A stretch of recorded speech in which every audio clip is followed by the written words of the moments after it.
How do you top John Cena's birthday suit? With a dapper pooch and a bow tie, of course. The 2024 Oscars may have lasted months and dog years, but these brief moments will go down in history. Ryan Gosling's show-stopping ballad was a highlight of Greta Gerwig's Barbie, so naturally, the live performance led by supporting actor nominee Gosling was a major highlight of the ceremony.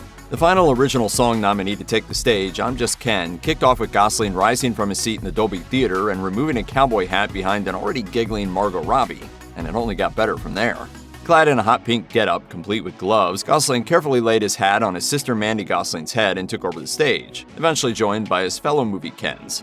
We all know Gosling is a former Mouseketeer, so it wasn't surprising that he absolutely crushed this performance, from his dance moves to the pitch-perfect vocals. But the real highlight was something we never saw coming. Martin Scorsese absolutely adoring the performance. Scorsese's daughter Francesca, a TikTok legend in her own right, snapped a video of the Killers of the Flower Moon director rocking out next to his own seat, which just goes to show that the energy of Gosling's performance was completely irresistible. Gosling may not have won an Oscar, but he earned his place in Oscars history with a performance that was so wonderfully joyful and so massive that even Scorsese couldn't help but be delighted.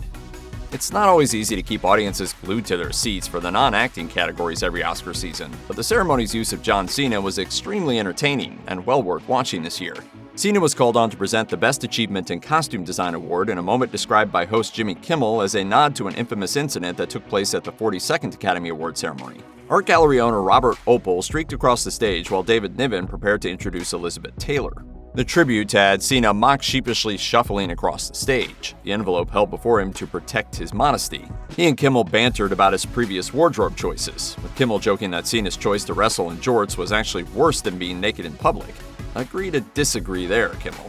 Here I am trying to put my life on the line with superstars that I may have a match with, and everybody's just looking at my On stage wearing nothing but sandals, Cena obviously couldn't move the envelope to present the nominees, so Kimmel helped him introduce them.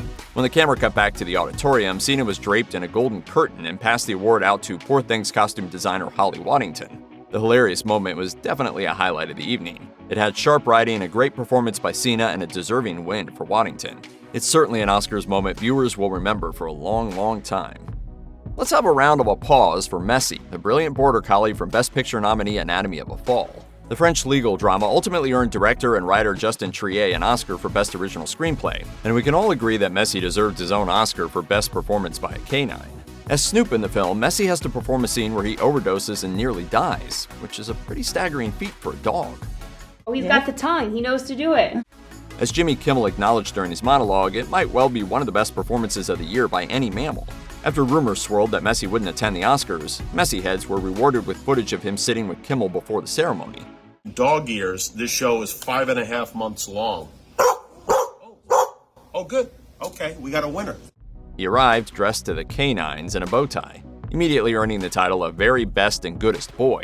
Add in the hilarious shot of Messi clapping after Robert Downey Jr.'s acceptance speech, and that final shot of Messi peeing on Matt Damon's star on the Hollywood Walk of Fame, and you've got yet another perfect performance from his prize pooch. No one else in 2023 and 2024 had a more consistent win streak than Davine Joy Randolph, and it was a delight to watch her make award season history by scooping up every major supporting actress trophy under the sun. Everything about her big moment was perfect, from her introduction by previous Oscar winner Lupita Nyong'o to Paul Giamatti giving her a gentlemanly escort onto the stage and openly weeping in pride throughout her acceptance speech. Randolph remembered her introduction to the acting world, the people who helped push her forward, and specifically her publicist. With any luck, Randolph will be able to keep up her momentum through the years to come.